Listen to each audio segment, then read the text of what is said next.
take care of it. Hi, folks. Thank you for joining me tonight. I do appreciate it. I played a little clip and I think I cut it off too soon, so I'll play it again. Donald Trump teeing off. He's teeing off on all the jerks that worked against him and are still working against him. Beautiful. I voted to convict President Trump because he is.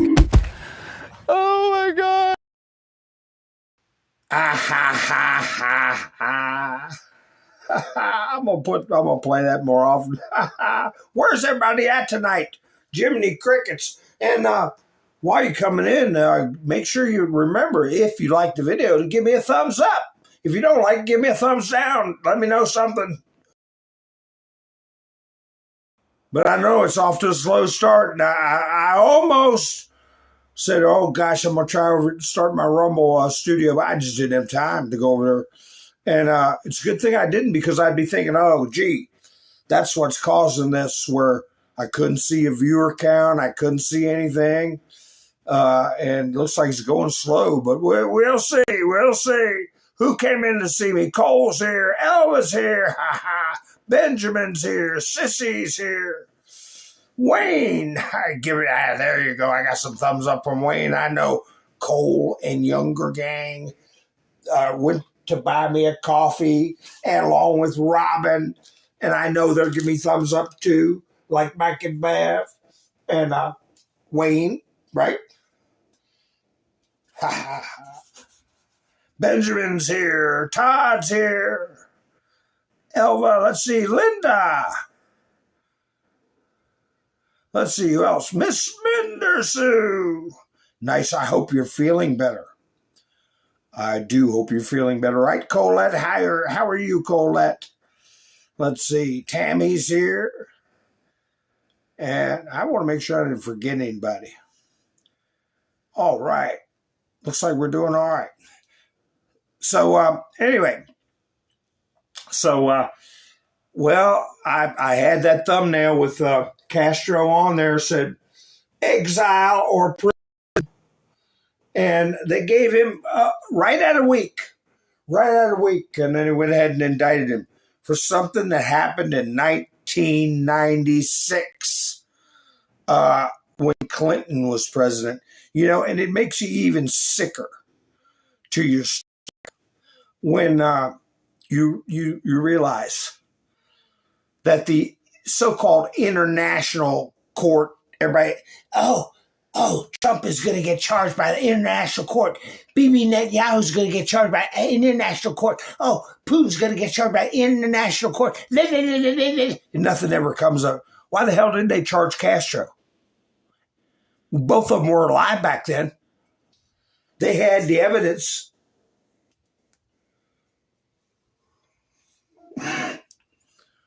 And who's on the international, or was, I don't know if he's still on now. I believe he is. But got pulled off the international court to headhunt Trump. Who? Jack Smith. Jerk Smith. And one of his cronies got indicted today. She's looking at 20 years. Okay? There's Robin. How you doing, Robin? I thank you for going by buy me a coffee, sweetheart. I appreciate it. Brush is here. Let's see. I'm trying to make sure I didn't miss anybody. But anyway, who's this person? Mercedes is her name. Yeah, I'm sure that's a Mercedes. There she is. With Jerk Smith. DOJ charges ex-prosecutor with stealing Trump documents case report prepared by Jerk Smith on the International Criminal Court, who let the Castro brothers slide for how many years? Murdering 4 American nationals. 4 Americans. Shot their planes down with jets. Their private planes, little Cessnas. I used to fly around. I had a couple of buddies that had a Cessna. One had a high wing, one had a low wing. You ain't going to do nothing against a jet. And they were in international water and shot them down, and they planned it.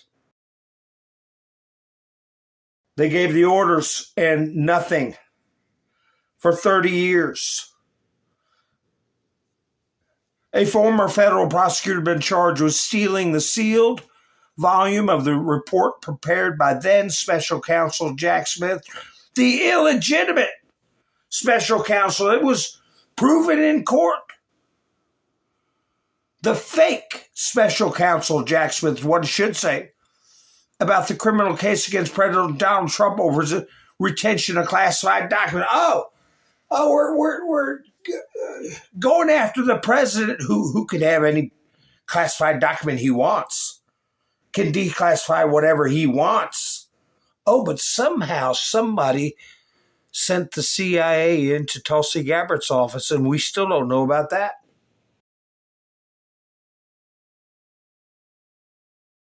So what are we going to do? We're going to steal documents after we accuse Trump of doing it. Oh, okay. Carmen Mercedes Lindberger is accused in a 4-count indictment of saving the sealed portion of Smith's report on her under the file named Bundt Cake Recipe, PDF. I heard it was chocolate cake. Lindberger, who was a managing assistant U.S. attorney at the time, allegedly emailed the report from her DOJ email account to her personal Gmail account and Hotmail account, too. This isn't a whole story. It's just a blurb from the top. And, they're gonna gild the lily a little bit with these creeps. And, I went to find out because I saw Robert Gawoya did his broadcast. But I didn't have anything pop up on my feed. You know how they're always pumping stuff on my phone, just like they do everybody else. The Google algorithm, right? So I checked it out, and the first thing I got was departmentofjustice.gov. They put these things in order they're published, And first one I find, it's not NBC, it's not CBS, it's not any of these jokers. It's the Department of Justice. Then I guess everybody said, oh boy, we better report on it because they're letting the story out. 62 years old. Theft. Then Politico entered a not guilty plea. Stealing concealed government records in federal court. Well, they came out a couple hours before the DOJ posted. Which, that's good, I guess. But Politico, we know, is a rag, commie rag. But anyway, so this person is in trouble. I don't know what her position is now, or if she's working for the government to an extent, but she is part of a thing on LinkedIn. I'll show you all that. Was she one of the ones who Comey was saying, one of the sleepers, deep state sleeper cells? Just lay low till Trump leaves, 2.5 years. You can do it. You can do it. He wasn't only talking to people who are still working for the FBI and the DOJ. No. He was talking to people who jump ship and they'll crawl right back on board, which is their MO, when a Confederate gets in a position of power. Because this is a confederacy, a rebellion. So anyway, here she is in all her glory. Yep, looks like she's doing a lot of bunt cakes there. Could be her nickname, Bunt Cake. She's in the leadership role of the National Black Prosecutors Foundation, NBPF. I didn't even know that was a thing. I know about the NAACP, everybody knows that. But did you know there was a NBPF, a National Black Prosecutors Foundation? Can you imagine if that was any other way around? The screaming and yelling. So this whole page I pulled up under her name, I guess right now it's her claim to fame. Here they are. National Black Prosecutor Foundation. Well, I lopped that person's head off. But anyway, there's another one. There's another one. I thought it was Jasmine Crockett for a minute, but oh, there's another one. Oh. What's the difference between you all and any other prosecutor?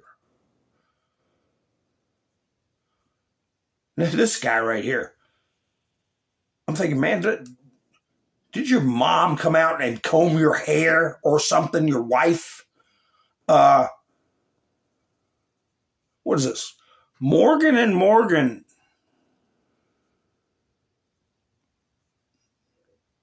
Whatever that is, 1,500,000. Oh boy, it's a racket. Another outstanding black prosecutor. Lindbergher team. Oh, they look a little pale to be. Yeah, but they go where the money goes, right? Yeah, I mean, I don't know. I could see your mother running after you with a brush. Get over here. You're not getting to your picture taken looking like that. But anyway. Maybe not. I don't know. But anyway, she's looking at 20 years on one count. Most of the other counts is like a year in jail. And hundreds of thousands of dollars in fines.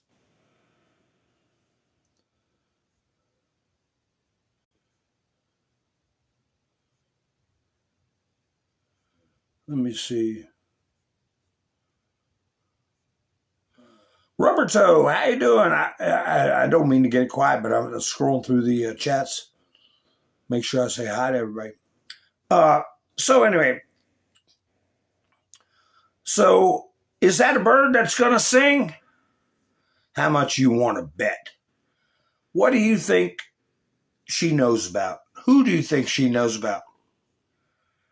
You think she had any discussions or emails with, like I said, they're all like worms in a clump of dirt. Haven't I said that? How many times I said that? So we're in this DOJ clump of dirt, and we're finding all the worms that are tangled together in a clump of dirt.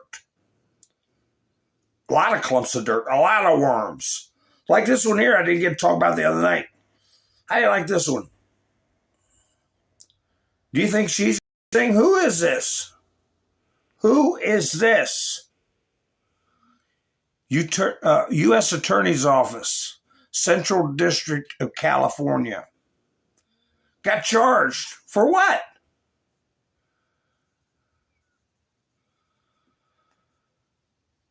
DOJ says a paid petition worker turned voter registration into a cash for sign-up operation on Skid Row. So this California woman was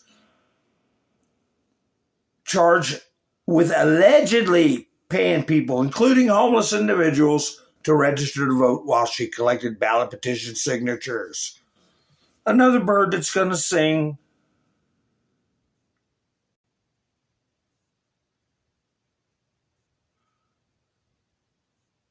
Now,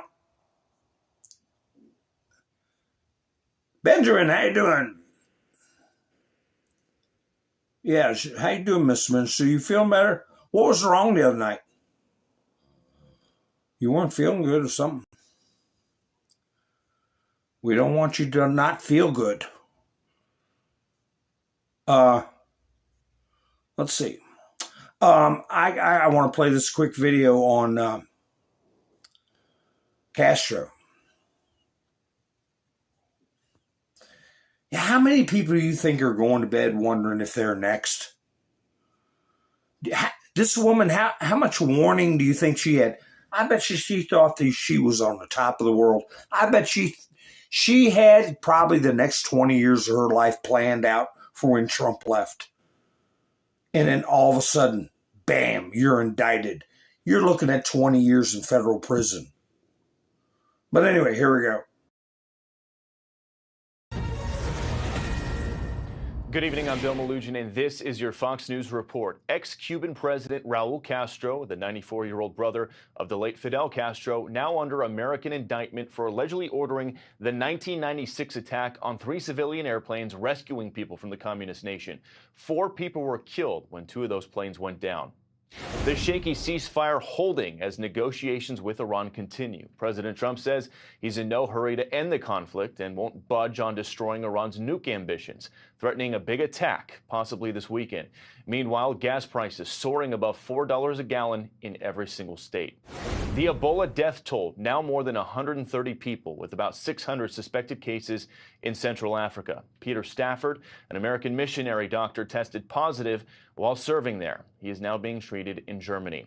On the campaign trail, Ed Galrein defeated the incumbent Kentucky Congressman Thomas Massie. The loss credited to his criticism of President Trump. In Texas, the Trump-endorsed GOP challenger Ken Paxton trying to unseat Republican Senator John Cornyn next week. And in Georgia, the Republican candidates for governor moving to a runoff with no clear winner. And Meta is laying off 8,000 employees. 7,000 others will be reassigned to AI-related positions as the company moves to put AI in focus. In Washington, I'm Bill Malugin. Have a great night. That kind of wrapped up a bunch of stuff in one little package, didn't it? Oh, I'd say gas is soaring above $4 a gallon. Ebola, all the usual. And this is Fox News. But I got another one from Jesse Waters I'll play, but I don't know about that. I don't know about it. I'll play it. We'll talk about it. But yeah, we need that uranium brush out. I'm going to talk about that too because what are we going to find out about that uranium? Take a guess. What?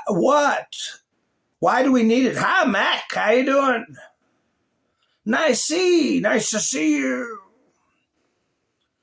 Oh, I'm glad you're feeling better, Miss Minder Sue. Let me get some of my special effects going on. I'll put some hearts up for Miss Minder Sue.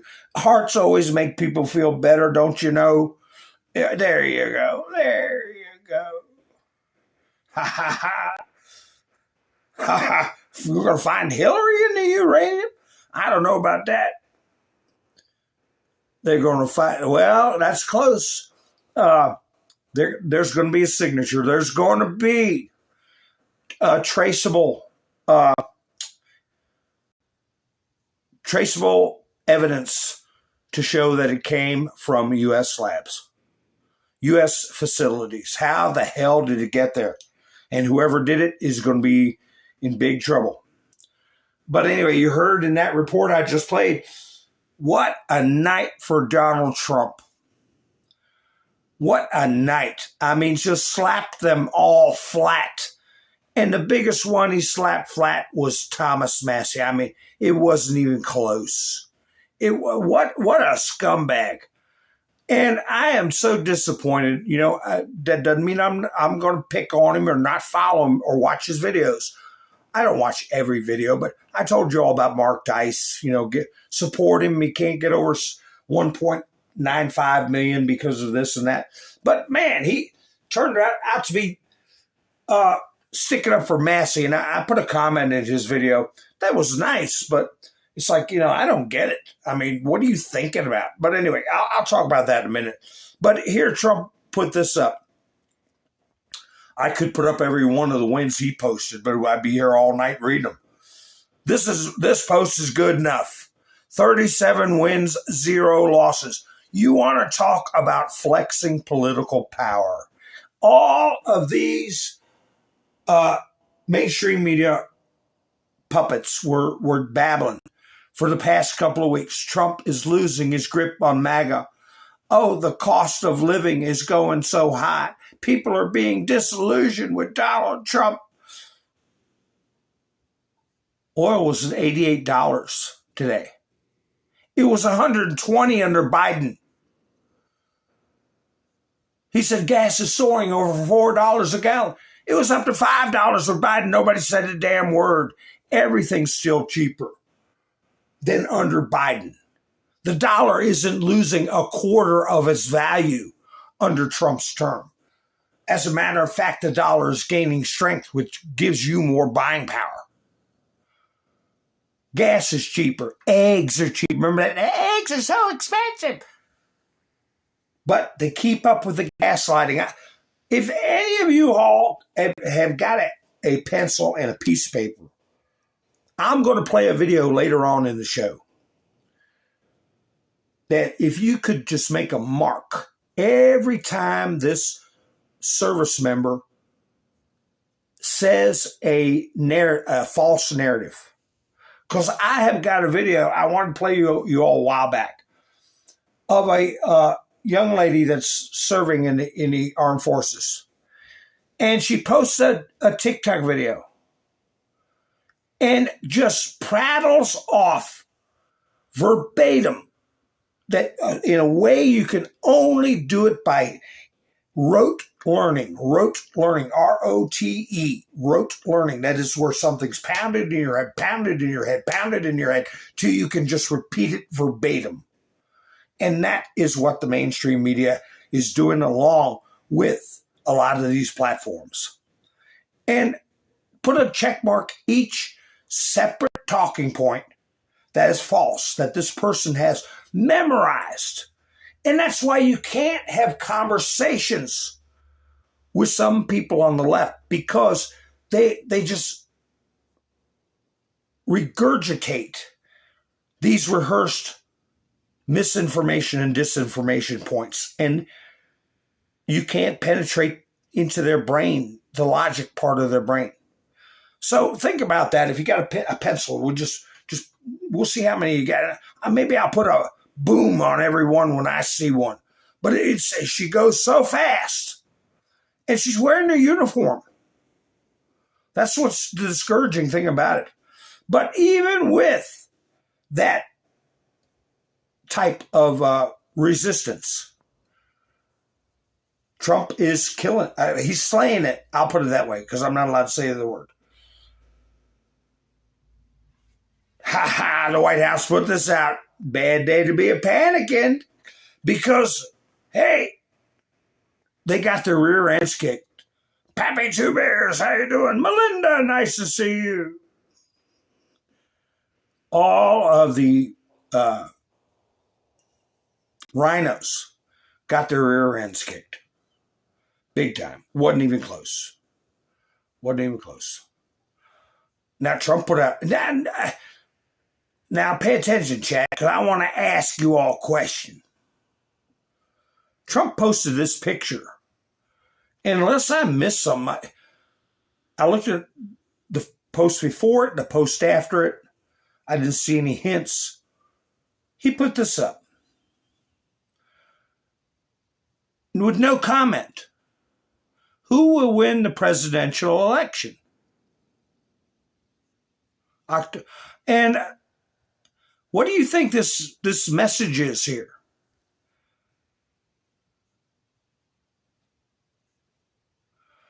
Yeah, he closed the pipeline, Colette, yeah.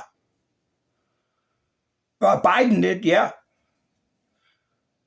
Now, I'm going to zoom in on this because, first of all, it looks like an old briefcase, right? Or a box, right? See it? And it's got a... What is that? A magnifying glass or a brass device there that I guess runs a graph? I don't know. But you see the lines, right? It shows Donald Trump at the end on election day. It shows Trump winning 99%, Kamala 1%. But see how interesting? It shows that Trump was way ahead. I guess it was Biden. Way down. And then they come almost, and this is where this device seems to be centered, right? What is that? Reflections of light? 4 lights? But anyway, right when Kamala got switched out, when they did the switch out, And there was a short period of time where it was neck and neck, maybe even Kamala ahead. I don't know. And then it shows Trump taking off again. What's Trump's message with this? That he had to fight two opponents? That the DNC might be owing him some money or something? Or is it another? I don't know. He put it up today. I thought you all might find it interesting. That's why I put it up. So anyway, I had this video of Trump talking about, do I still have it in the studio? Yeah. 2 videos of Trump the day before Massie getting his rear end kicked. Trump put out a couple of videos. One for Tommy Tuberville. But anyway, here he is talking about Ed Galrain and Massie, the first video. I'll be doing hopefully a very powerful tele-rally tonight for a friend of mine, Ed Galrain, who is a fantastic man, a fantastic hero, war hero, farmer from Kentucky. He's running against the worst congressman, in my opinion, worst Republican congressman in the history of our country. The guy's a total disaster, and you know who it is. Thomas Massie, he's the worst. So we have to get out and vote. We have to make sure that Ed gets there. I mean, Ed left the Republican Party because he couldn't stand Massie, couldn't stand watching him, couldn't stand how disloyal he was to your president. He left the Republican Party, but he came back, and he came back strong. He couldn't stand Massie, and neither can I. A bad guy. So get out and vote. Thanks a lot. Bye. He couldn't stand Massie, and neither could I. And right after these videos, I'll show it to you, Massie falsely claimed that Trump endorsed him, and Trump busted him out on Truth Social. But here's the one where he really busts him. He really busts him right in the can. Just kicks him right in his rear end. I hope you're going to put him out of business tomorrow. I'm in the Oval Office, and we're in a fight against the worst congressman in the history of our country. His name is Thomas Massie. He's from Kentucky.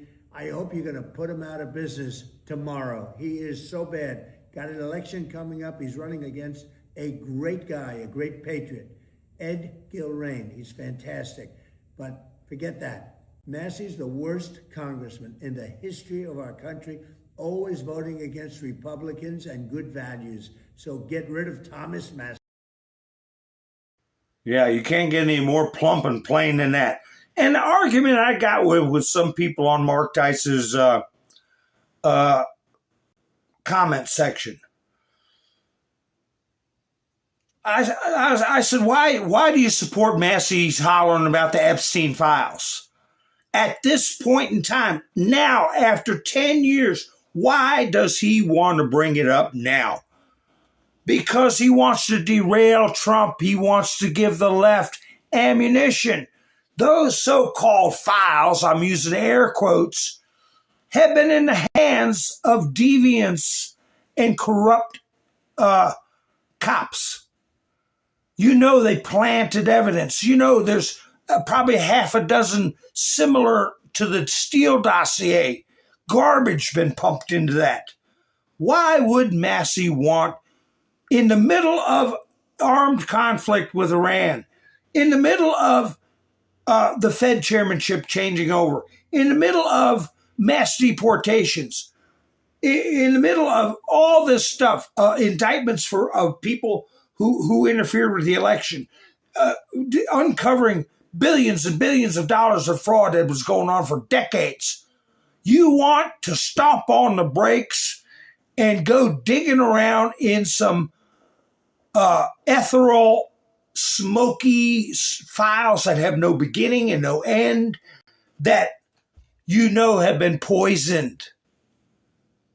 That's the only reason he wanted to get it. And that tells you everything you need to know about Massie. I don't care if he says, I like to drink raw milk. I'm like the Amish.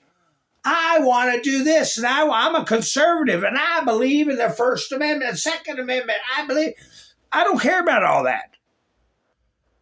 You're trying to cause trouble. And you're trying to give the left ammunition. And I just don't get it. But anyway, Massie's history, he said, I still got 7 months. And he during his speech, concession speech, he had to go after Israel. He's no better than these college kids with dish rags over their shoulders, hollering, screaming. He's no different. But anyway, hi, Mountain, how you doing? Who else did I see come in here? I saw Roberts come in, and I saw Roberto, and Darla's here. All right. Nice to see you, Pappy Two Bears. Yeah, all right. So anyway, yeah, what are you going to do during that time? Because I'll tell you what, and I'm not bringing it up to get in arguments, but I know somebody who gets on your backside like a Rottweiler. You're going to have to wiggle your rear end real hard to shake her loose. And who am I talking about? Let me see if I can find it.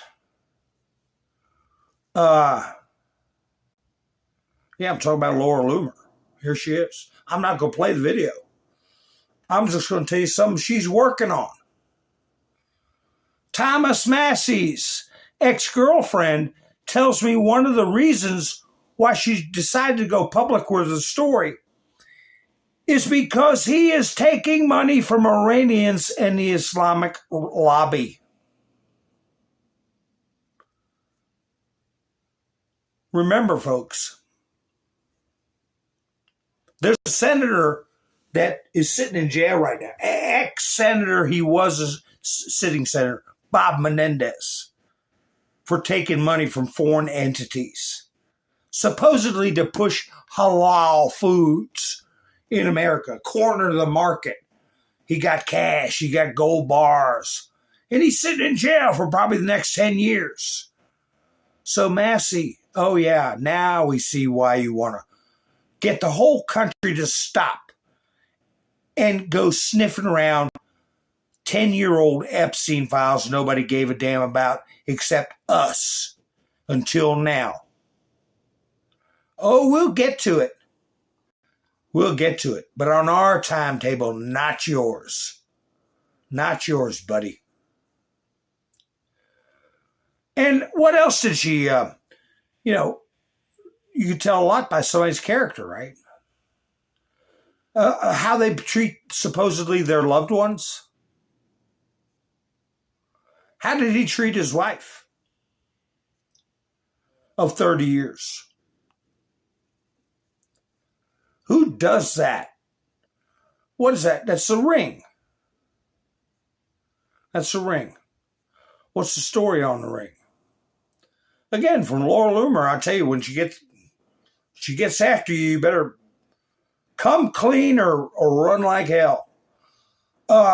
Imagine being Thomas Massie's daughter. Just weeks after her mom died, her dad is screwing Lauren Boebert and giving other women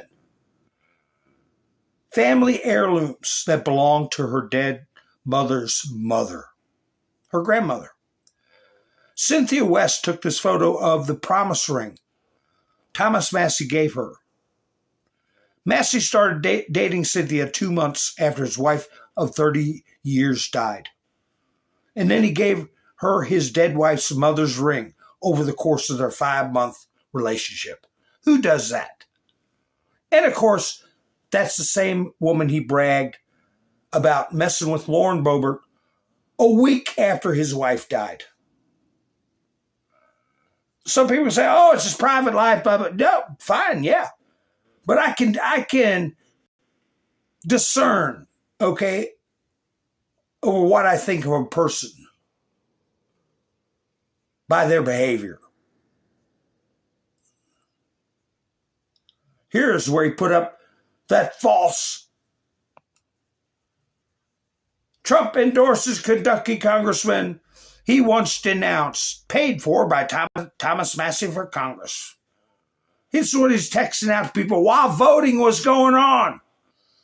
Can you imagine Congressman Thomas Massie putting out a many years ago endorsement of him by me when he knows he wasn't endorsed, but that I proudly endorsed Ed Galrain?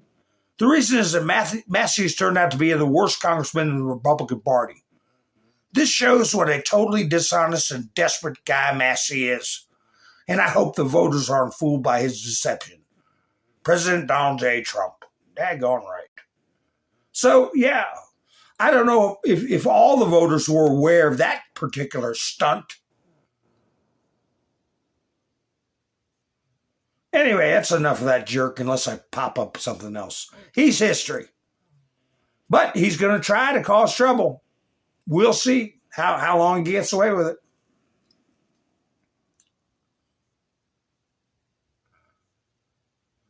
I got a little bit of good news. This is a reminder bopping around on X by somebody named, what is that?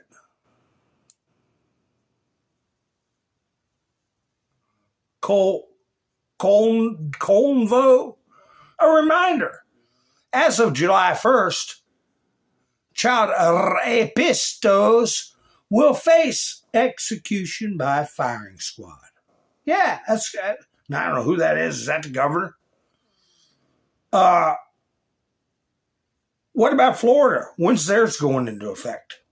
I think Florida's coming up with the same thing. So little by little.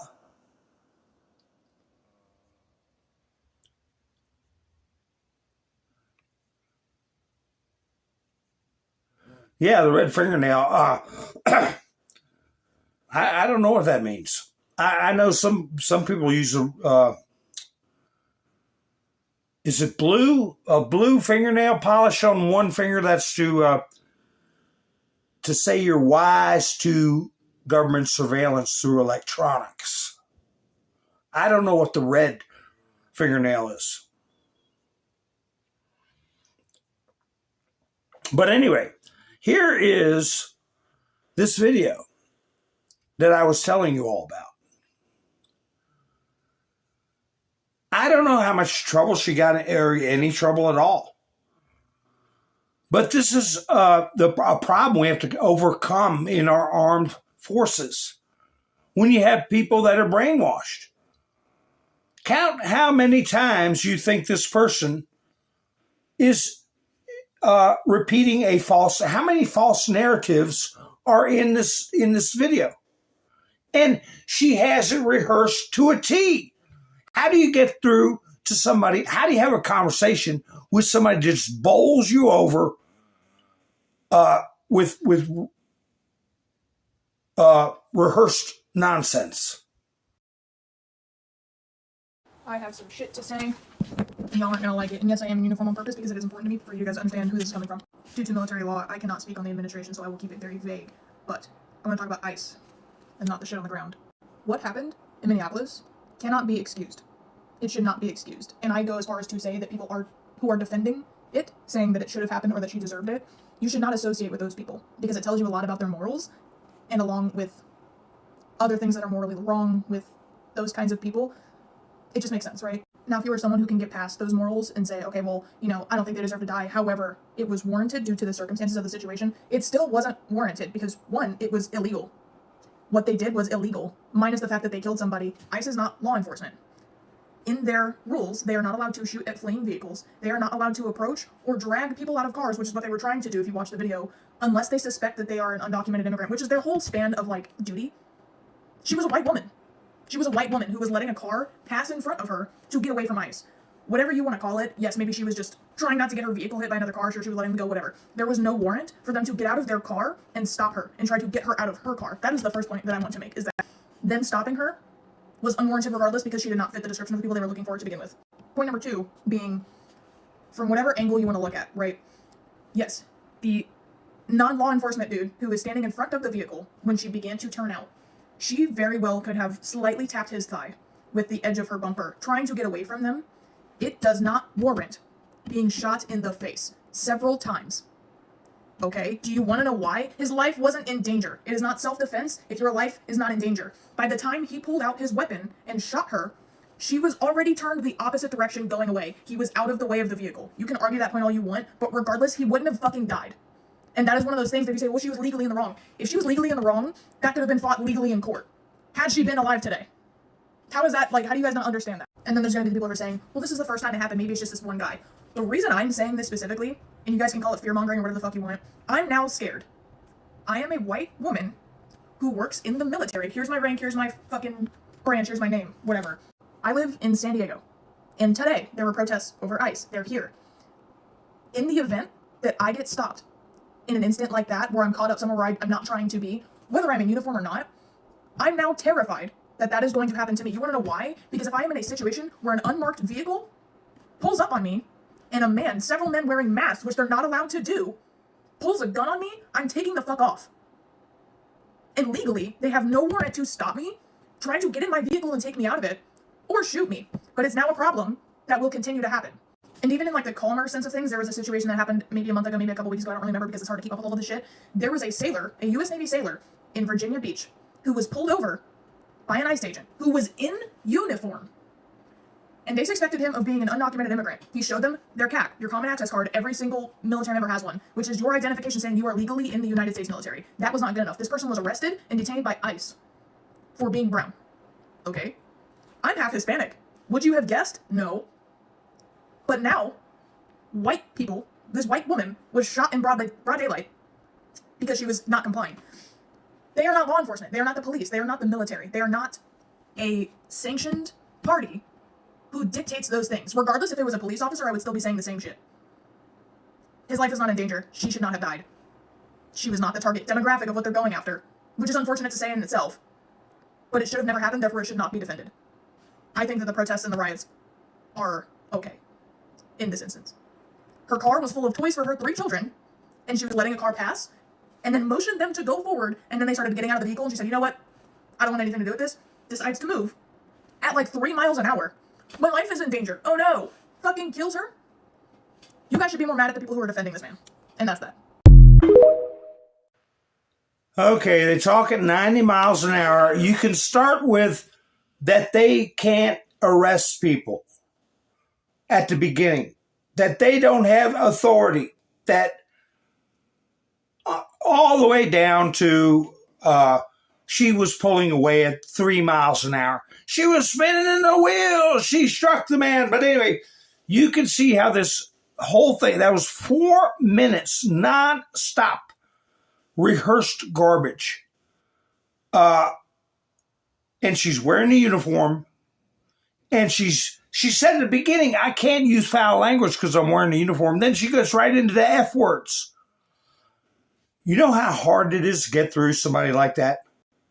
How hard it is to tell them facts? And it's called indoctrination. Yeah, that's right, Randy. She screwed up doing it in uniform. But there's thousands of hundreds and hundreds that are doing TikTok videos. How do you pierce through that? I had a friend of mine tell me today that her spouse had has a daughter that found out he supports Trump, and the daughter disowning her father, practically being very rude, won't speak to him, and she was raised very well. She, car, education, college, wanted for nothing. You have a problem, you always have someone to come to, people that love and care for you, care about you. And then psychologically disown your parent because they like Trump. That's happening all over the country. How many people know families that have been divided? At least one member of the family alienating from the rest of the family, if not more members. How many families are you aware of? I've told you all about how many friends I've lost for just saying Trump's not that bad. And you never see him again. People you know for 10, 20, 30 years. I don't think they really understand the depths of this psychological damage that's happened across a lot of different populations.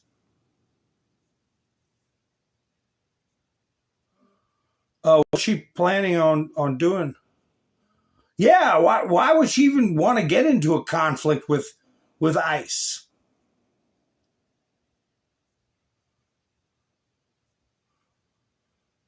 And, you know, I saw that video about 2 weeks ago.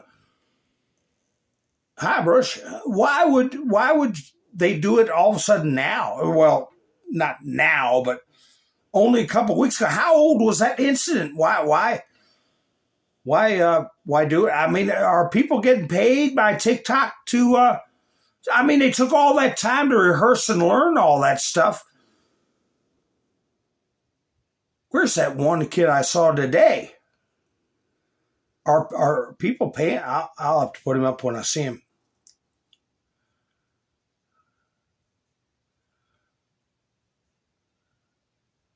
Anyway,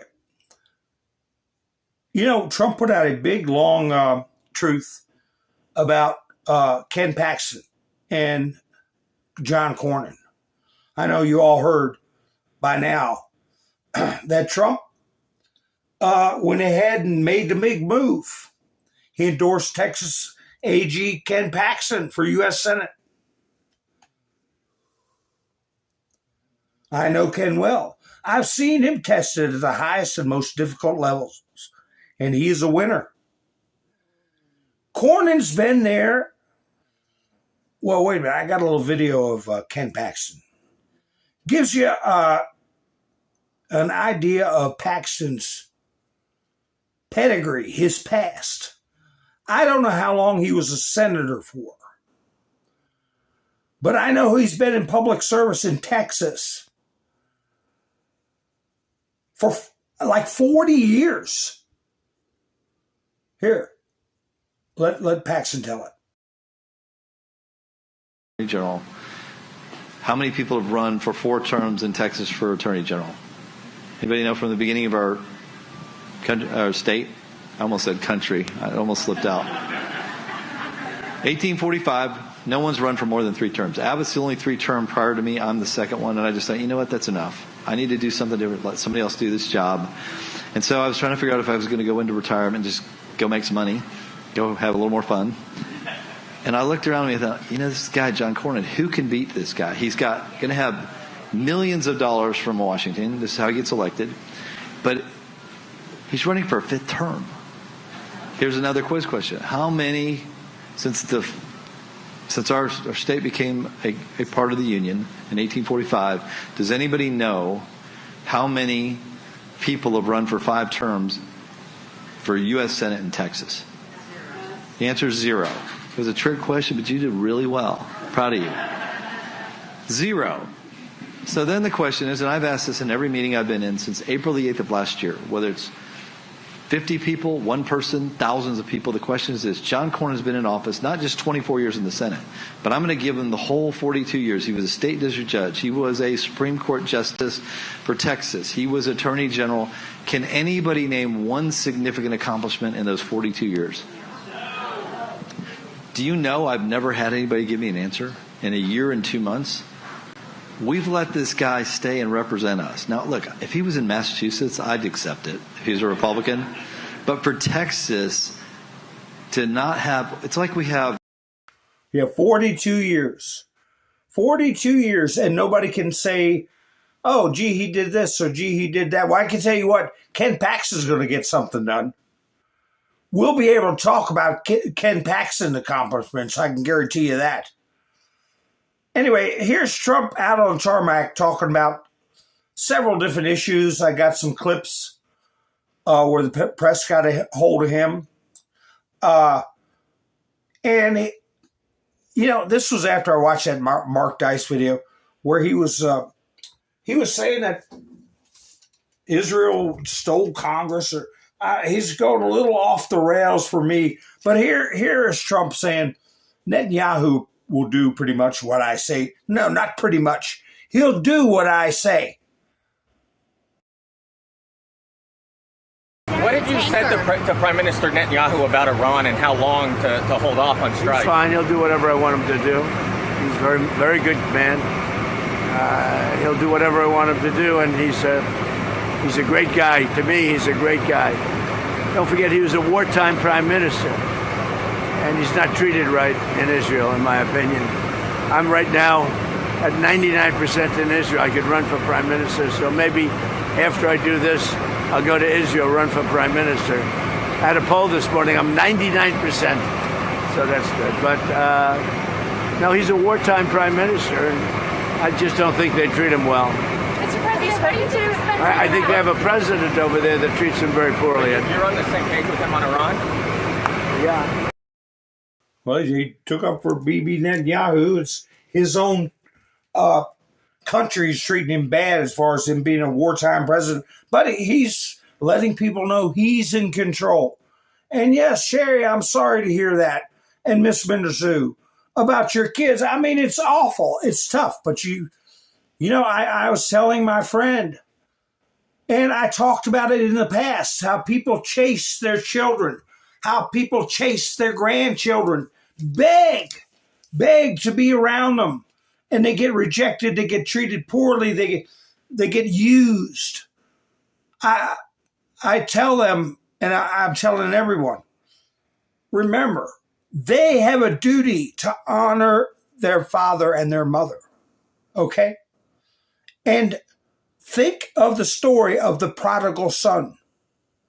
Did the father chase after the son who wanted things his way, wanted his inheritance early, and then took off and left and didn't care about his father and his mother and his family legacy or nothing? He thought he knew it all. No, he didn't. The father patiently waited and took care of the rest of his family and lived in a way that pleased God. And what happened? His son came back to him.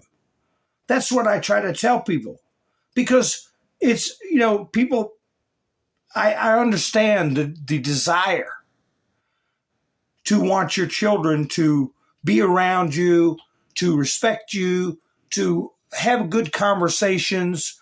And when that is not possible because of their behavior, you have to be strong, and you have to think about the father in the story of the prodigal son. And remember that they have a duty. They have a duty to honor their father and their mother. Don't reduce your standing, your station in life, by kowtowing to children who are not behaving and not thinking right. And it's like I was the other night when I was low on chocolate and peanut butter and in a bad mood. I'm saying it because I put these videos up to give messages to people so they don't live. I said it at the very beginning when I was doing my videos. So people don't live in a constant state of stress, a constant state of worry, a constant state of fear, a constant state of expectations that the military is going to kick Biden out after 1 year, which is all a total lie, just for clicks. And I came on live to correct that and to calm people down and let them know this is going to be a long struggle, because I was worried about the mental health of our society as a whole. And that's why I got animated and said, if you take one word out or add one word to the book, your name will be stricken. I'm trying to remind people not to let themselves get distracted or distraught or worried over things that are being put out to distract you, whether it's aliens or giants or whatever. That's why I reminded people of what Christ said worry about today. You've got enough to worry about for today. You worry about today and tomorrow will take care of itself. So, yeah, it's tough, but you have to live in an upright manner, a noble manner, and let your children learn their lessons in life and be there for them. Like when that prodigal son came home, his father was right there where he was when he left, and ready for him with open arms. You know what? The father chasing after him, it would have made things worse.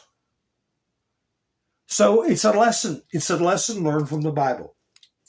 So anyway, this business of what's going to happen with strikes, and Trump is going to give them a couple of days, and Bibi Netanyahu's chomping at the bit, and what are the Gulf Emirates going to do? You know, remember, now I wish Hebrew Ham was in here, could probably tell a little more about it. But the Hajj is in about like 10 days, right? Or the end of the month. The Hajj is when they all go, in Saudi Arabia, they all go around that, whatever you call that thing, that has the black stone, you know, and they all run around in circles and throw stones at Satan, and they try to kiss the black stone. And if you listen to Christian Prince, you know the black stone was taken and placed in a latrine for 20 years by an opponent and been returned. It's a idolatrous symbol. It's a you wouldn't catch me kissing it, I'll tell you that. But anyway, that's coming up, which is supposed to be one of the most holiest days. And 20,000 Iranians are going to sojourn to Saudi Arabia for the Hajj. So I could be wrong, but I see there being a détente right now. Remember that term from the 70s? A détente, and not have a lot of violence and upheaval during a holy event in the Middle East. And, well, why not?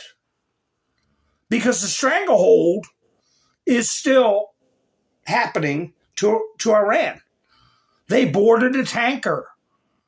I got a video of them flying a copter over a tanker, the Iranian tanker. They're not getting nothing through. And like I said, oil was at $88. Over $30 lower than when Biden was in office. So I don't know.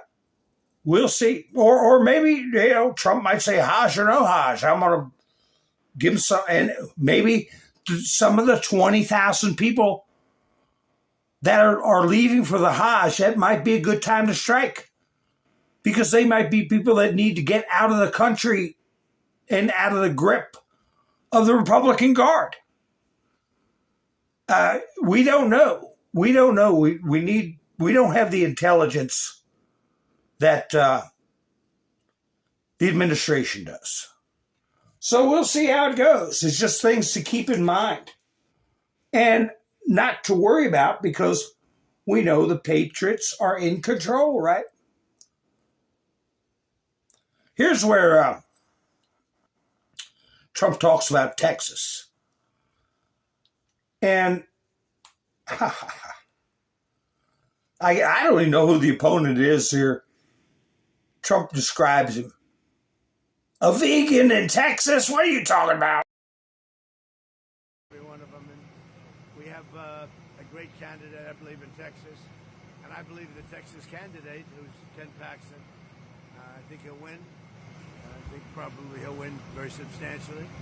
And I think he'll go on to defeat a very defective candidate, a candidate that believes in 6 genders, and he takes hits at Jesus Christ, and he's wearing a mask 6 months ago. Anybody wearing a mask 6 months ago doesn't get it. And he's a vegan. He's a vegan in Texas. And you can't get elected as a vegan in Texas. Did you talk to Senate leadership on the... Yeah, you can't have a vegan in Texas. Yeah, I did a video about that black stone. Who worshipped the black stone? A meteorite, actually, goes back to Alexander the Great. And about almost 1,000 years before Muhammad, I think, then the Romans took it up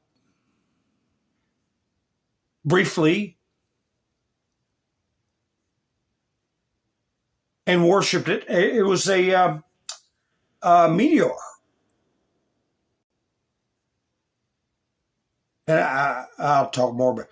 There was a particular Roman emperor, I won't get into, but who brought that back. Very briefly. Yeah, gas is going down. Gas is going down. So we'll see. We'll see. But I tell you one thing, watch the way Trump ends this interview here. Ha ha ha. Like I said, I'll get worried when Trump gets worried. When Trump's in a good mood, I'm in a good mood, okay? I mean, you're going to see things that are amazing. You're going to see a lot of amazing things over the next 3 years for our country. And I'd like to talk more about the economic, because we have $18 trillion being spent, and no country's ever had anything like that. We have car plants pouring in from Mexico, Canada. They don't want to be there. There's no reason to be there, because they want to sell to our market. We have car companies and plants coming in from Germany, from South Korea, from Japan, coming in by the billions, and they're being built now. You're going to see things that nobody thought was possible. Mr. President, You're going to end up saying he's the greatest president that ever lived. Goodbye, everybody. James called me over the weekend, Mr.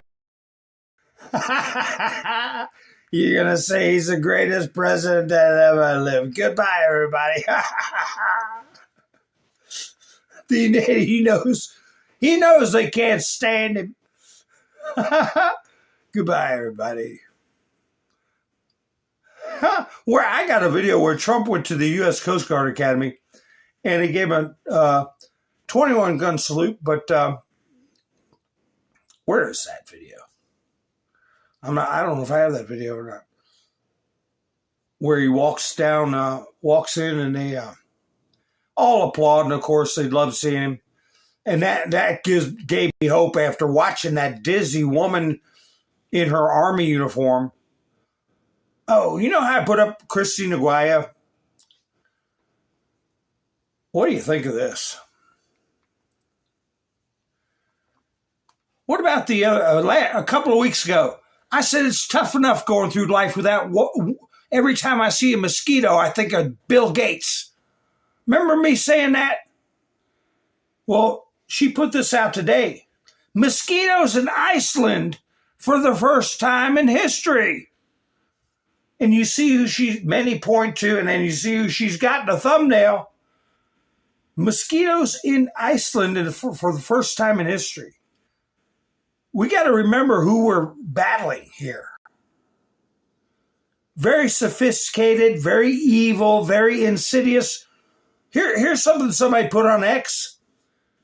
Like, what's his name? Fighting to be mayor in Los Angeles, right? Against Karen Basuro, who went down in her 20s to support the communist regime in Cuba that we're just now getting rid of.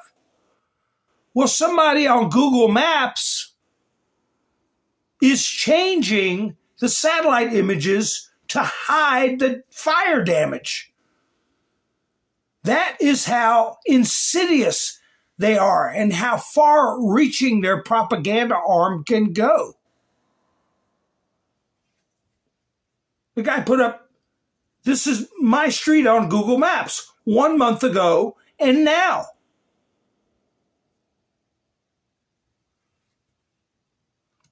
So, we get into these games, playing games with Thomas Massie. Release the Epstein files. No, we're ripping up and tearing up the deep state.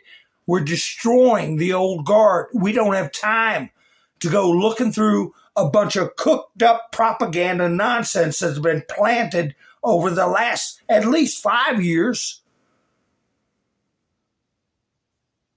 Oh, this is the kid I was looking for. I'm wondering, are these people, did that girl get paid to do that TikTok video? To rehearse all that garbage? And who's this guy? I didn't click on it, and I encourage you not to. I almost did. I was going to say, you wanted to debate? He had 5 people watching him. Why are you doing this? Did somebody remember the emails that were shown to us? If you do a video with these particular points, we will pay you $600. And then you do the video, you show them you completed the video, and they pay you. I don't know if that's this kid's situation or not. But every way they can think of to get into the public consciousness, they do it. I mean, when I started, I was streaming to, 20 or 30 people. And I just wanted to get what I had to say out.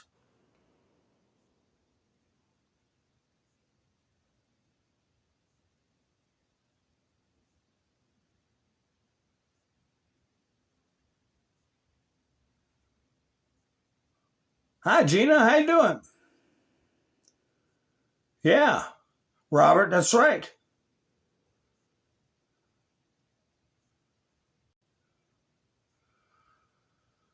I don't know. I think we're turning that around, Gina, with all these Muslims. I got to watch what I say. You know that, right? Muslims.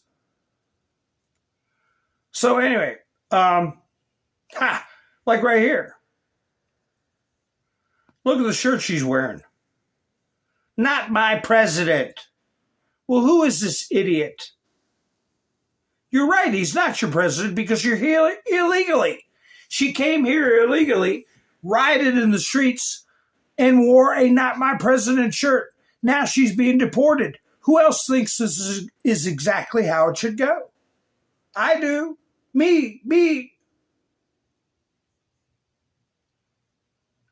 And Tom Homan came out and said he wants more. Where is that? Newsmax put it up. Here it is. He wants more deportations. And that's why I'm ringing the bell about people like John Fetterman. I want to be a Republican. No, you want to keep a seat in power and continue to do communist subversion and the dilution of the American culture. That's what you want. John Fetterman, you don't fool me.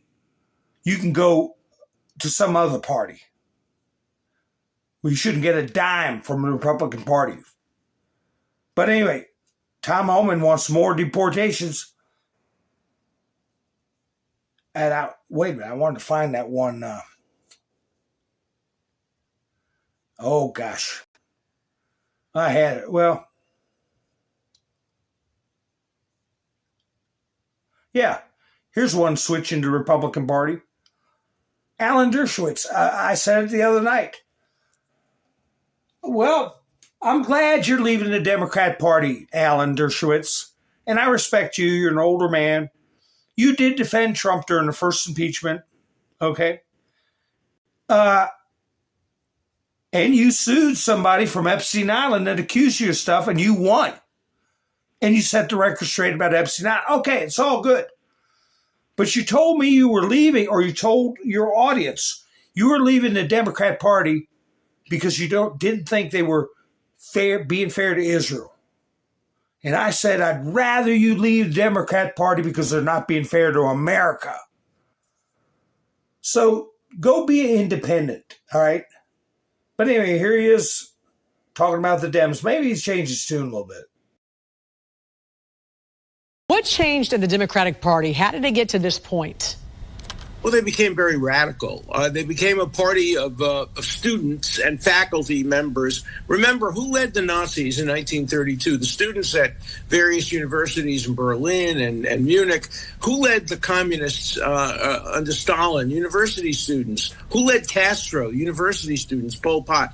So I think that the Democratic Party has become the party of radical students, and American universities are becoming propaganda mills, and the Democratic Party is becoming a radical left-wing party which veers on anti-Americanism. You watch CNN and you see the joy that their commentators get in saying, America's losing to Iran, America's in a recession. They get such joy out of demeaning America. That's CNN, that's the New York Times. And I'm not on that side of the political spectrum. I'm on the side of a strong America, an America who stands up for its allies. And that's now the Republican Party.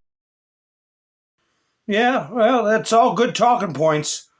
But here again, just like with all these politicians, you were 50-some years old when those 4 American citizens, Cuban nationals, were shot down in 96. You didn't say anything when the Clintons were in power. Why? Oh, maybe they didn't want to make Russia mad. Why?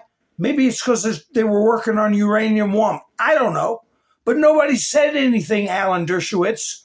Nobody said anything for the past 30, 40 years about this rampant fraud that's right under everybody's nose. You're an officer of the court. An officer of the court. Why? Why hadn't anybody said anything? Here's Laura Logan with Ron Johnson again. And they're addressing what I was talking about. On anything with a conspiracy, don't worry about statute of limitations. Don't say things have to hurry up and happen. Things aren't moving fast enough. We got them. Thank you, Miss Minister. Remind me, I put a link in the description. I mean, in the chats. I keep saying, for buy me a coffee, come on. And then I forgot I put the link in the description. I mean, the chats. I put a link in the chats at the 1:15 mark or 16 mark for buy me a coffee. Kapow! This is a totally viewer-supported channel. I'm not monetized on YouTube. And if anybody wants to help support the channel, I've got a link for Buy Me a Coffee. And Wayne went down to buy me a coffee. Kaboom, kaboom, and Mike and Bev. Kaboom, and Younger Gang last night. Pow, and Robin tonight. So anyway, and I always give Miss Sue hearts for reminding me, and also for dropping Moabs when she goes by buy me a coffee. So anyway, with that out of the way, here is Ron Johnson. I couldn't remember his name the other night, but here he is talking about Ouchie. Now listen, I said, is there going to be an indictment out of the blue where people are focused on this person, that person, and then somebody who least expects it is going to get nailed? That's exactly what happened. We never heard of this Mercedes What's-Her-Face, the chairman of the board of the National Black Prosecutor Club, or whatever they're called, and a former crony of Jack Smith. I mean, that's knocking right on Jack Smith's door. So who knows what's going to happen next? And the same day that Raul Castro gets indicted for murder. Okay. So anyway, here they are talking about statute of limitations. And does Fauci's pardon mean that he just gets away with it? He just walks away scot-free? Well, Fauci's pardon is for federal charges only. So a state, if they're outraged enough, could possibly bring him up. But I would imagine that federal pardon is pretty all-encompassing. Can he be sued by all the victims, a class action suit from victims, people who've lost family members? That's what we're exploring right now. I mean, I've had a pretty long conversation with Aaron Siri. We really protect the government. Aaron Siri is We really protect government workers. I mean, we do that. There are some laws, particularly if there's fraud involved. There may be a door opening there. Maybe what we need to do is pass a law, if nothing else, just to highlight why we want to be able to press charges against somebody like Fauci or Peter Marks or some of these other people involved in this thing. But I'm not giving up on this. I understand the powerful interests I'm up against, the resistance on the American public they just want to move on. I'm not moving on. We need to have a Coven reckoning. We can't allow this to happen again. And you can see him ginning up with this hantavirus right away. Yep. So they've got vaccines in the background. I'm sure they're going to be recommending, all of a sudden, this is transmission human to human. Well, it always could if you're really close to somebody that's really showing symptoms, okay? But we just got to report, this is the same genome of the hantavirus we've seen other places. This is not a new virus here, but they're making it sound like it's something novel. Something that you better rush out and get this new mRNA-based hantavirus vaccine. Fear tactics. Fear tactics to sell their product. And I don't know who this person is saying, I don't know who this Prometheus person is, but the UK inventing communism? No. The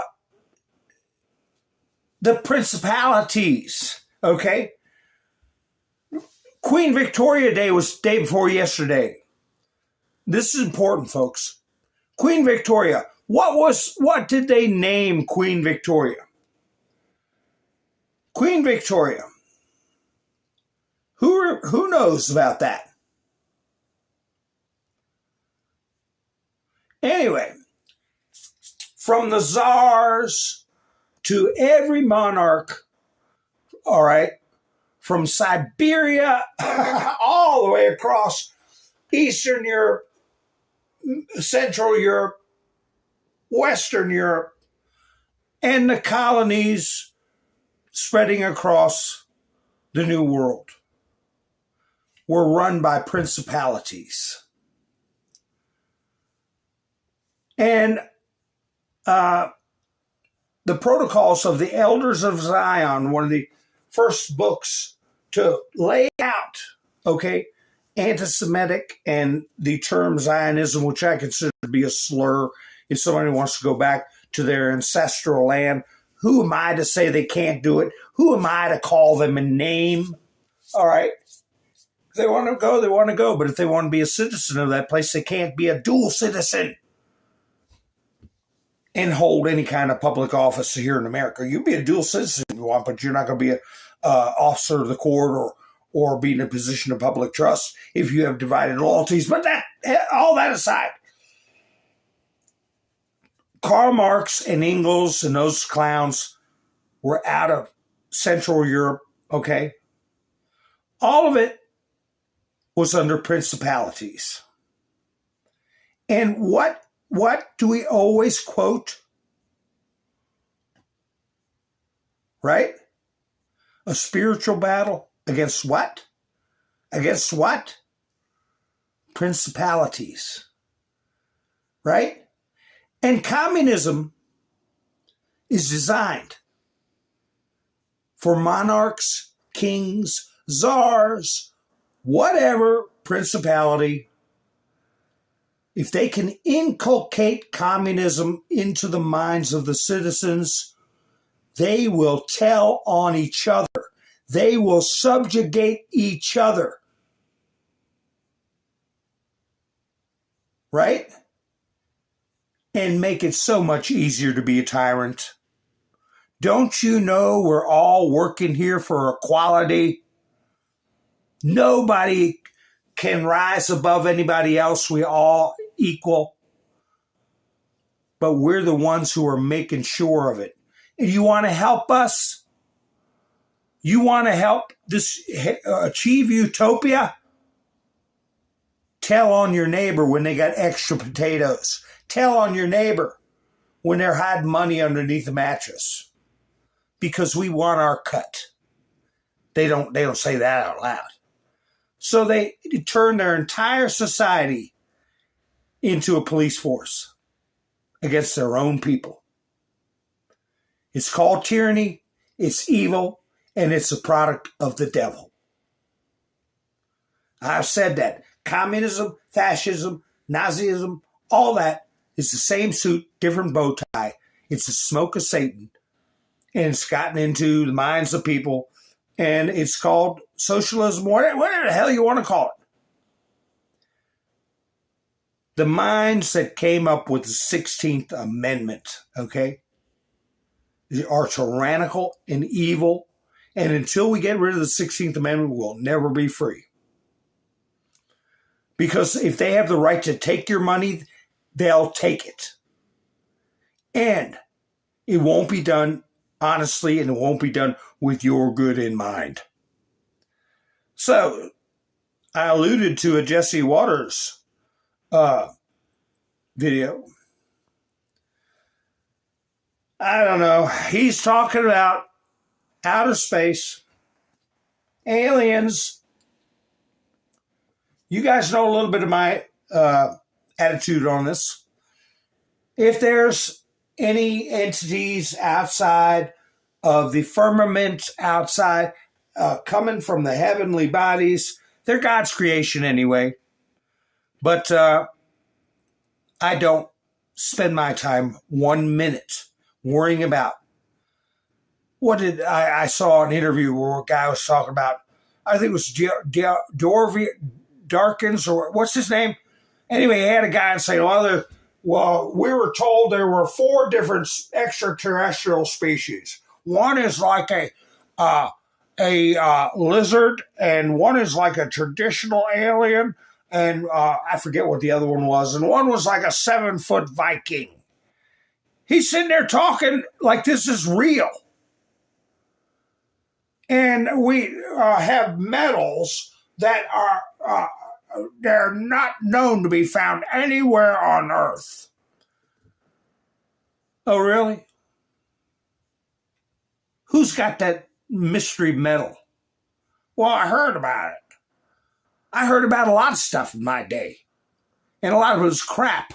Did you ever hear of the Cardiff Giant? Have you all ever heard of the Cardiff Giant? P.T. Barnum. Barnum and Bailey. Circus. So I made a 15-foot paper mache cement figurine and buried it, and then acted like they discovered it. They made hundreds of thousands, today's money, millions, taking this Cardiff Giant that was dug up from the days of the Bible around. And it was, somebody made it. So I go back to what Christ said, worry about today. Got enough to worry about. Right now, today, you got plenty to worry about. And I don't know why Jesse's doing this. I don't know why.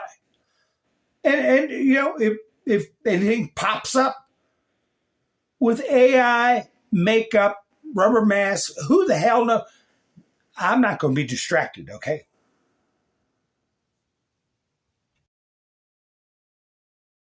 We are not alone. The Pentagon released the UFO files a few weeks back, and we just found out over 1 billion people have visited the site. 1 billion. It's got to be a record. The War Department says more files will be released soon. UFO experts and top researchers have been investigating aliens for years. Their sources say dozens of crashed UFOs have been recovered, and what they found inside, shocking. And do people think that there's one type of non-human intelligence that's visiting the Earth, or is there many, many types? People who have been involved in recoveries have said there are at least 4 types, 4 separate types. Now, I have not had direct access to that, but I believe the people who I talk to. 4 different types of life. 4 different types of life. 4 different species of aliens. Another scientist called them Greys, Nordics, Insectoids, and Reptilians. All of them have 2 arms and 2 legs, just like us. Experts speculate the reptilians are scaly with long tails, like a lizard. Insectoids look like a praying mantis. The Greys look like your classic movie alien, and the Nordics look like a regular Swedish guy, but 7 feet tall. We haven't seen the evidence, but Pete Hegseth says more evidence is coming, and there are a lot of believers in Congress. I have seen evidence in a skiff that leads me to believe there are things we cannot explain, and I have observed things that are of non-human origin and creation. That's my opinion. Releasing the files isn't easy. They've been hidden for years, and a lot of people want to keep it that way. The problem we have right now is the deep state's fighting the president on release, and he kept his word, and I suspect some of our not-so-friendly comrades in some of our alphabet agencies are slow-walking a lot of the information. It's about power, it's about control, and that's kind of what runs Washington. So why is our own government fighting so hard to keep these secret? Well, a dozen scientists have either gone missing or died. Now, we don't know if that's related, but people are scared to talk. One I thought was going to do an interview, and then a couple days before sent me a message saying, after further consideration and long talks with my wife, I decided I'd be forfeiting my life if I participated in your interview. And I thought that was like very unsettling message to get, obviously, but also very specific word choice, you know, forfeiting my life. Yeah, I see a lot of comments going on. I saw one guy saying, well, a lot of people feel it would adversely impact religion. And like I said, God will decide what he the Alpha and Omega, the beginning and the end. And I didn't read anything about insectozoids or whatever they're talking about. It's nowhere in there, okay? Except whatever somebody can interpret from the apocalypse, all right?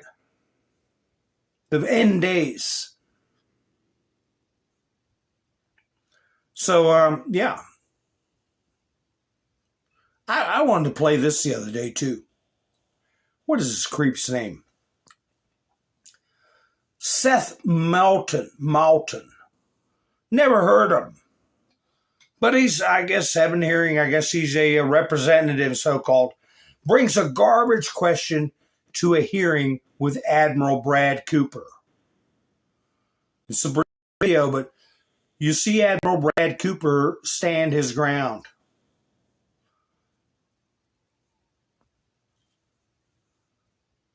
Oh, I don't know even what state this guy's from. I should have tried to look it up. I don't know. He needs to go. Have the Strait open. The president has called for unconditional surrender. Is that part of the plan? Congressman, we achieved all our military objectives. We're presently in a ceasefire. We're executing a blockade, and we're prepared for a broad range of contingencies. Well, it doesn't seem to be going well, and I would like to know how many more Americans we have to ask to die for this mistake. Do you know? I think it's an entirely inappropriate statement from you, sir. With Gentleman's time with expired. all due respect. With all due respect. It's not a statement, it's a question. How many people have to die? Well, will you ask that question if the mullahs get a dirty bomb? Or an actual device to put on a ballistic warhead? You idiot.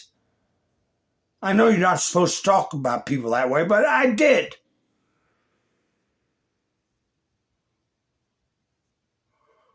Yeah, I see it's a lot of discussion in here.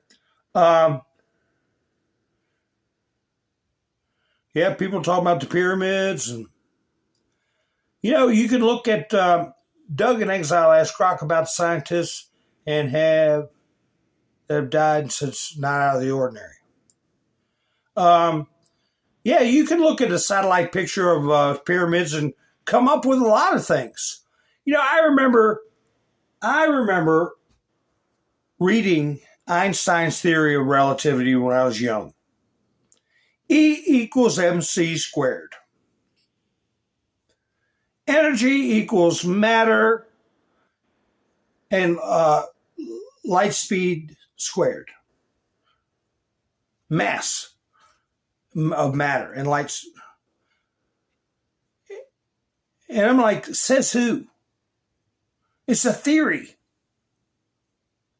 God created time. He can do whatever. He can go back, forward, back, whatever he wants to do.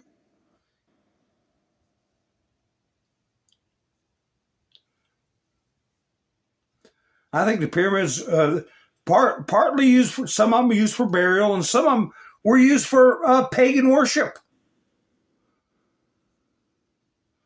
Or for symbols of of power, monuments to themselves, the pharaohs.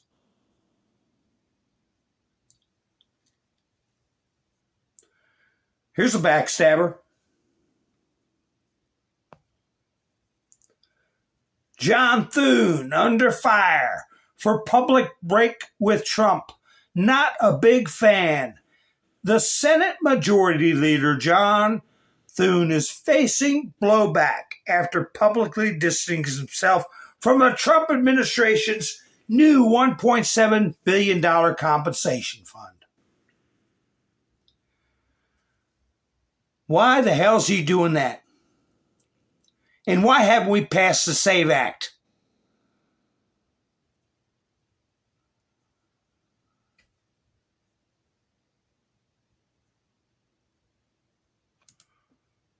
He's one. Watch what happens to him.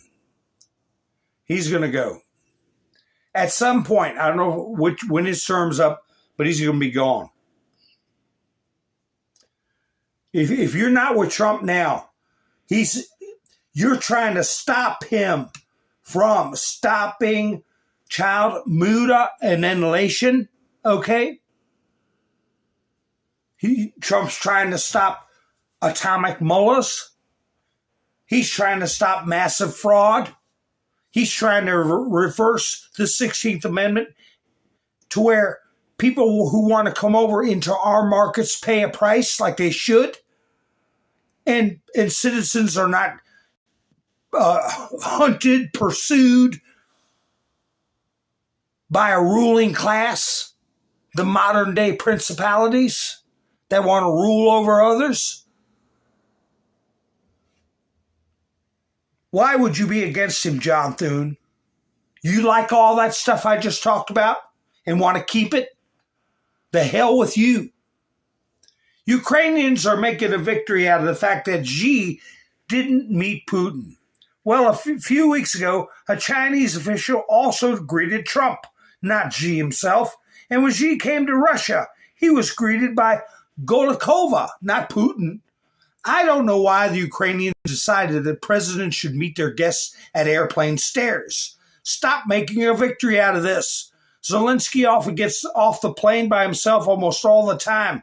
Nobody greets him at all. This is Russian media getting fed up with Zelensky. But, the Xi-Putin meeting happened.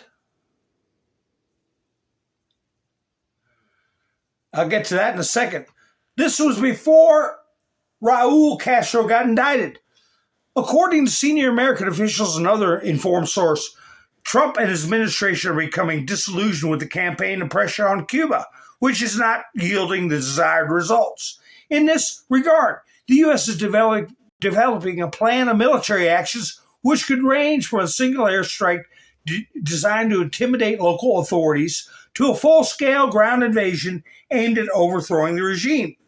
It should be noted that in recent months, a media campaign to justify an invasion of Cuba has unfolded, in the U.S. Secretary of State Marco Rubio stated that the island has become a haven for intelligence and military bases of U.S.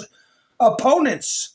The U.S. Department of Justice is preparing charges against former Cuban leader Raul Castro and Axios writes that Cuba is allegedly purchasing Iranian drones for attacks on U.S. territory. Well, that's not a lot to argue with in that article. The Chinese are operating there. The Venezuelans were operating there. The Iranians were operating there. The Russians were operating there. It's going to get an enema. They all got to go.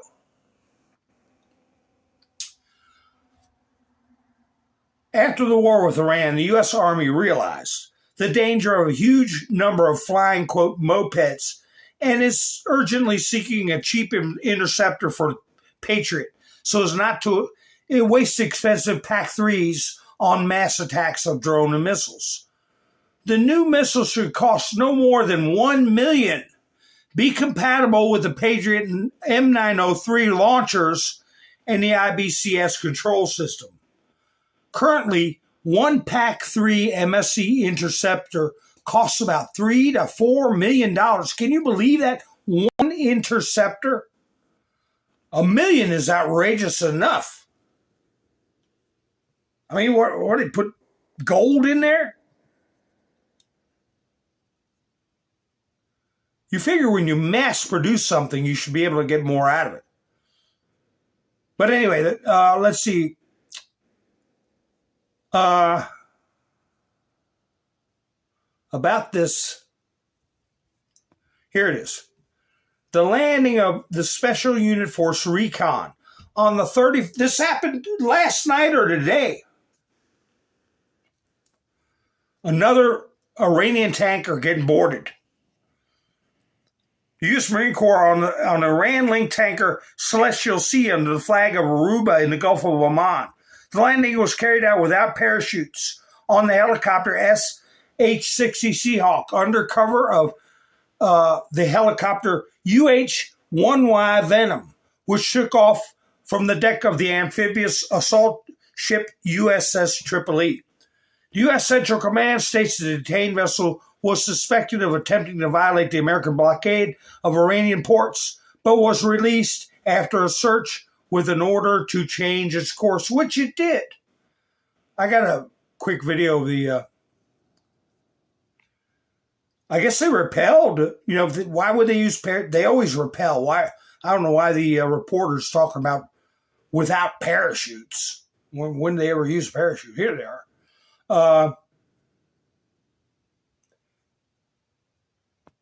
Here's where the landing team was in a helicopter. Let me go ahead. It's not very long.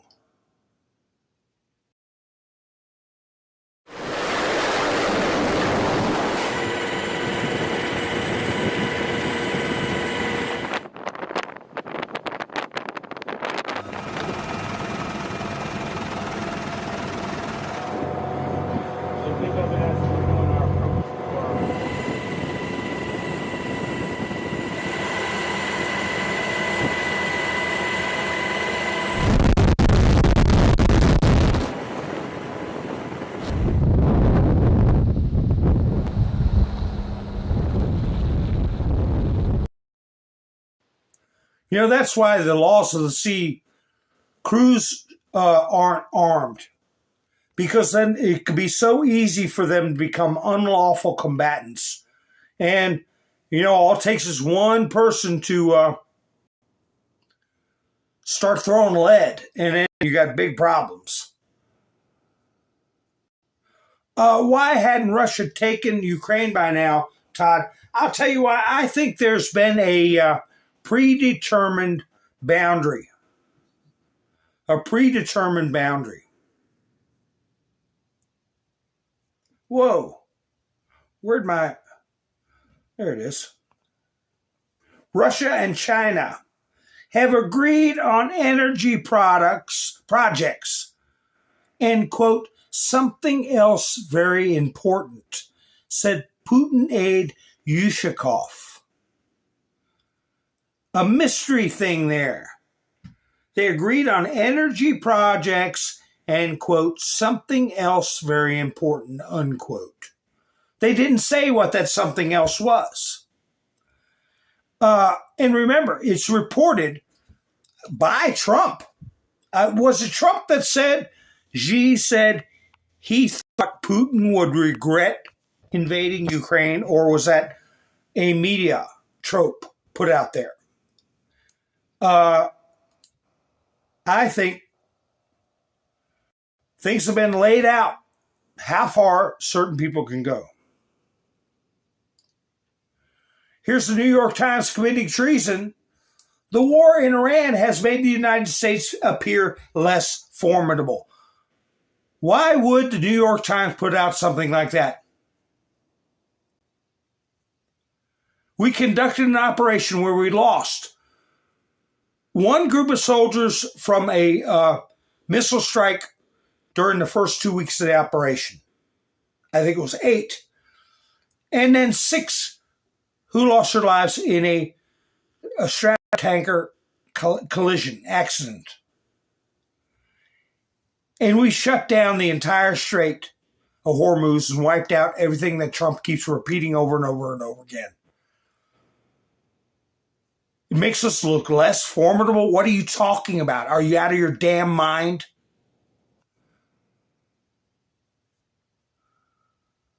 No, they're subversives. Trump stated that his welcoming ceremony in Beijing was more brilliant than Putin's. And he's right. Trump got a more, I don't know, glorious reception. I have a video of Trump where he was sitting at a table and peeked into Xi's folder. Do I still have it in the studio? I might put it in for another broadcast.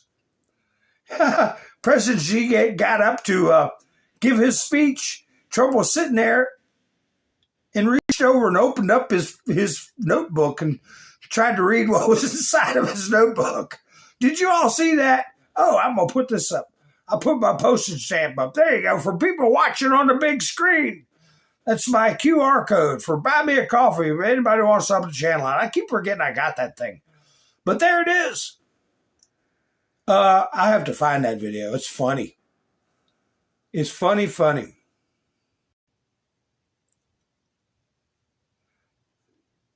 Oh, daggone it. Well, I have to remember to put it in. It's cute. It's cute. I don't know what he's thinking about because it was probably written in Mandarin. You know, maybe Trump could read Mandarin. He's a genius. But now here's something nobody's talking about, folks. I thought she was off the world stage. Didn't you? Angela. Remember Trump saying Angela. Angela Merkel could represent Europe in peace talks. Angela Merkel could represent the European Union in peace talks with Vladimir Putin to end the war between Russia and Ukraine. Why is she popping out of the ground all of a sudden? Huh?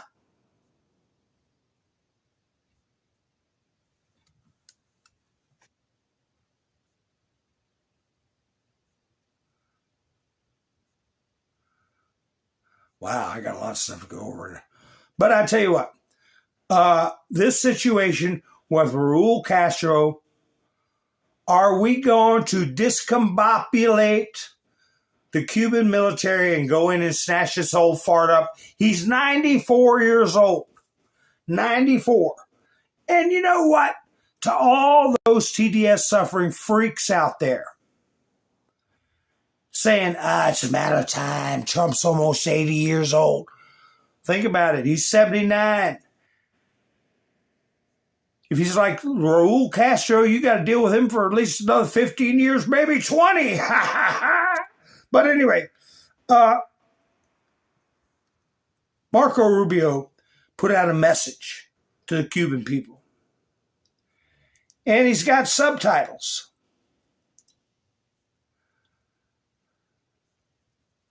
And I'm going to go ahead and play it.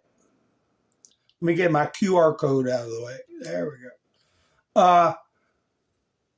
Direct to the people.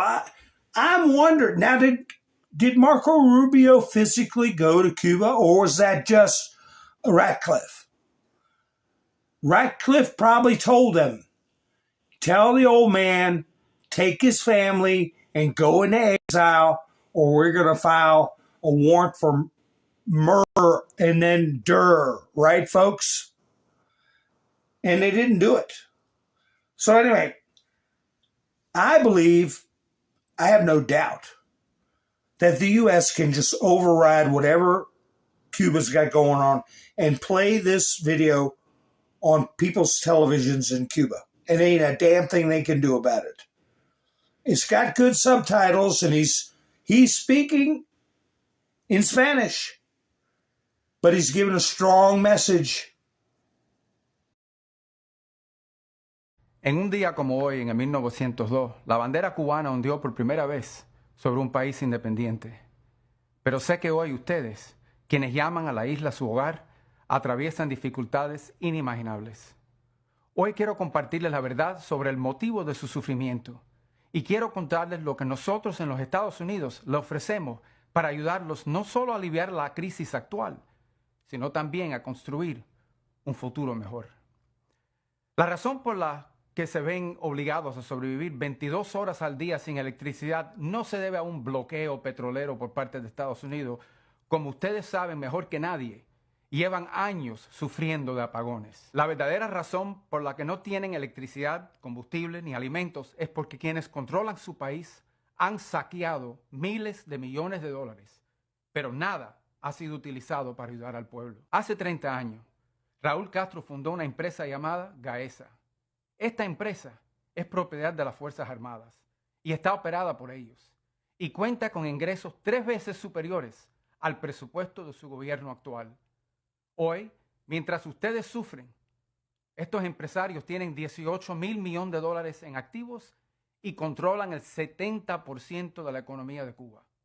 Obtienen ganancias de hoteles, construcciones, bancos, tiendas y incluso del dinero que sus familiares le envían desde Estados Unidos. Todo pasa por sus manos. De esas remesas ellos retienen un porcentaje, pero de las ganancias de GAESA, nada llega a ustedes. En vez de usar el dinero para comprar petróleo, como todos los otros países del mundo, dependieron del petróleo gratis de Hugo Chávez y Maduro para quedarse con el dinero.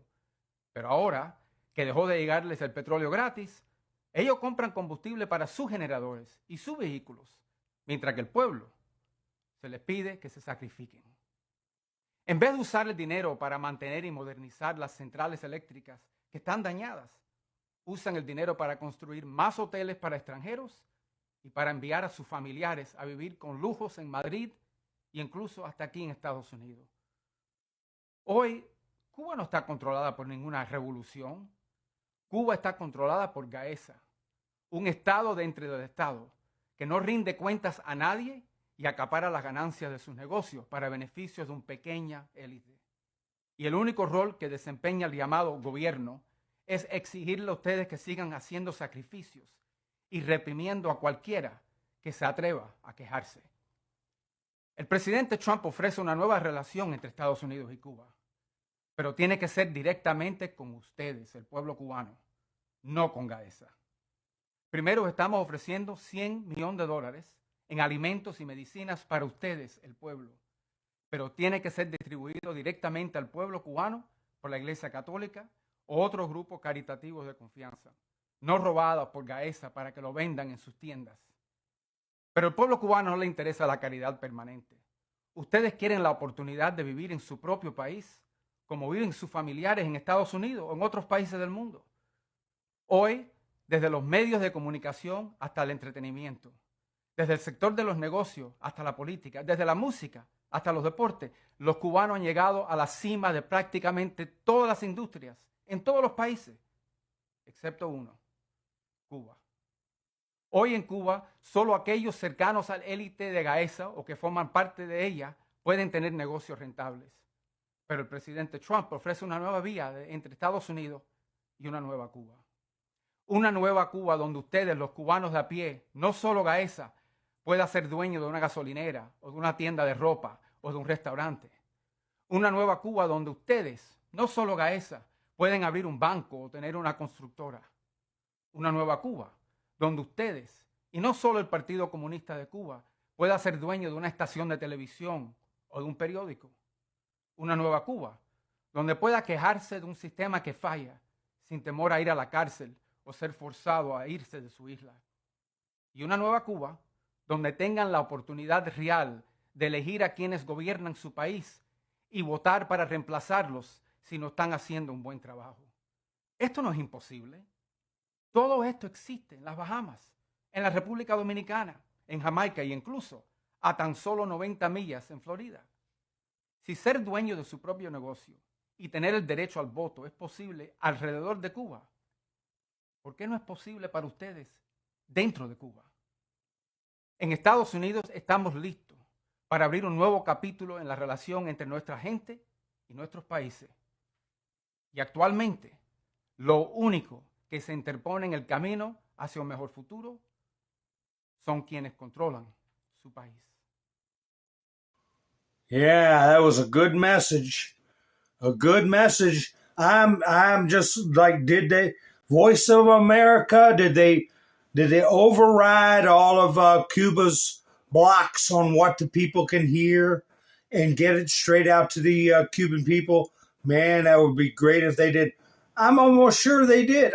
I'm curious as to whether or not Rubio was physically in Cuba. I heard a reporter say something about that, but he may have misspoken. I don't know. Did you all get a chance to hear that or not?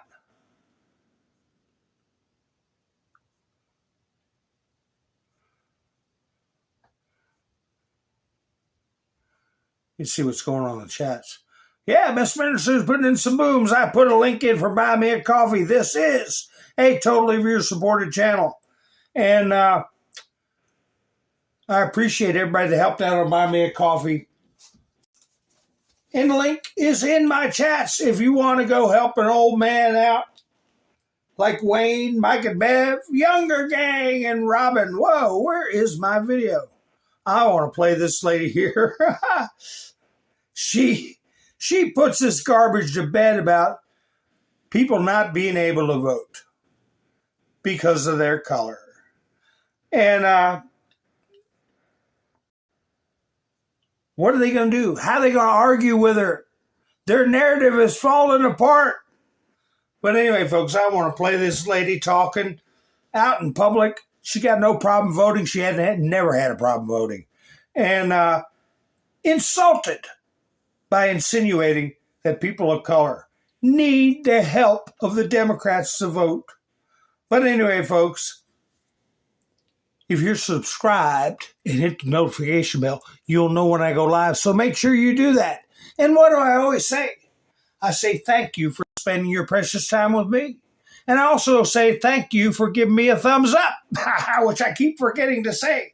But anyway, folks, I hope you all enjoy this video. I'm going to play it for you. And I look forward to getting together with you all soon. I hope you have a great night. This is Mountain Man, over and out. The reality is this. Black people's voting is not in danger, and you know it's not. And you know it's not. I'm 63 years old. I've been voting since I was 18. I have never had a problem voting. Now, that may apply to my mother and father. It applies to my grandparents. Surely it does. And in fact, because it does, every single person in this room, including that Jewish lady that just got up and talked, need to really be thanking us. Really need to be thanking us for giving y'all the right to vote, for giving y'all the right to be here, instead of sitting up here manipulating the Voting Rights Act like something's getting ready to happen to our right to vote, when you know that's not true. So now you all going to drag black people in here, definitely some senior citizens, and going to have them come up here and talk about how they scared to vote, how this messed up their right to vote, women need to vote, all that junk, when you know it's not true. Just like you sit up here and make like black people can't get IDs. Us requiring IDs to vote. It's going to stop black people from voting.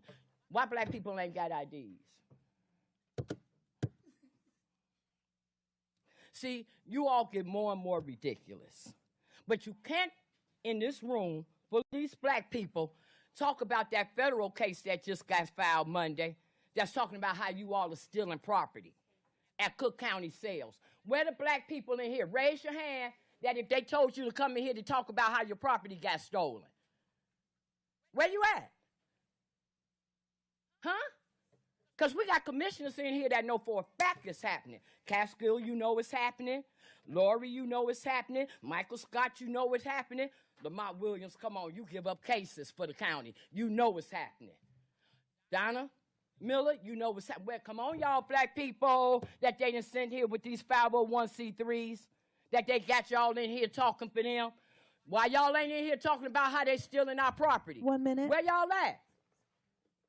Come on, because y'all getting ready to come up here to this mic and lie for the cameras to say that black people's voting is done by this Louisiana thing and Donald Trump and the Trump administration, when Donald Trump is in front of the Supreme Court right now, fighting for the 14th Amendment, saying that black people, that amendment was for black people. 30 seconds. Not for birthrights, not for people to anchor themselves over here illegally. And they got y'all black people in here getting ready to talk against him.